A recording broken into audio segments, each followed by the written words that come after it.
𝗧𝗛𝗜𝗡 was the first use of a chemical weapon in Europe since World War II. It was an attack on NATO soil. And as the minister responsible for overseeing the British response, our now Prime Minister went straight from a classified meeting with the NATO Secretary General and alliance partners to meet with a trained Russian intelligence officer. That is surely a security breach of the highest possible order. Boris Johnson and the Russian connection. As the news about Ukraine darkens even further, increasingly we think the unthinkable. Would Putin, for example, use chemical weapons? And the answer has to be yes, because he's already done it here on UK soil in 2018. The Salisbury nerve agent attack was part of Putin's long-term strategy, message and hybrid warfare. The amount of nerve agent found in the bottle that was used against the Skripals and which killed Jon Danzig was enough to kill several thousand people, according to a recent interview with Fiona Hill, a former US National Security Advisor on Russia. Putin wanted us to know that he is prepared to use any weapon.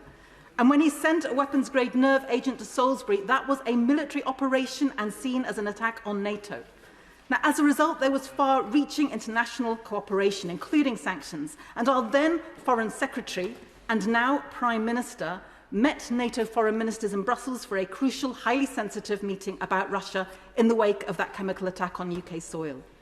But what we have since learned is the shocking news that immediately following that meeting, the Foreign Secretary ditched his security and travelled directly to the Italian villa of 𝗧𝗛𝗓𝗏 Lebedev, the person with the life peerage who is now under so much scrutiny, the person who, as long ago as a decade ago, Sir John Sawyers, as head of MI6, was making clear was not deemed a suitable person to meet.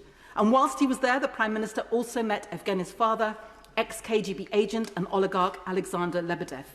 Now, this raises crucial questions. Did the then Foreign Secretary inform the Prime Minister, the FCO and the security services that he was going to fly from the NATO summit to meet an ex-KGB agent?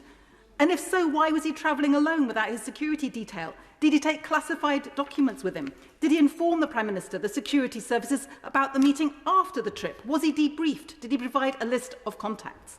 Let me be very clear. 𝗧𝗛𝗜𝗡 was the first use of a chemical weapon in Europe since World War II. It was an attack on NATO soil. And as the minister responsible for overseeing the British response, our now Prime Minister went straight from a classified meeting with the NATO Secretary General and alliance partners to meet with a trained Russian intelligence officer. That is surely a security breach of the highest possible order. And that is why investigating this, investigating the Russia report, and indeed every part of Putin's arsenal, how he and those linked to him have created dependence and compromise via sports and finance and property and land and urgent, is so very urgent. I say this not to score points. I say it because undermining democracy in the US and Europe has been part of Putin's strategy to divide and confuse the world as he prepared to attack Ukraine.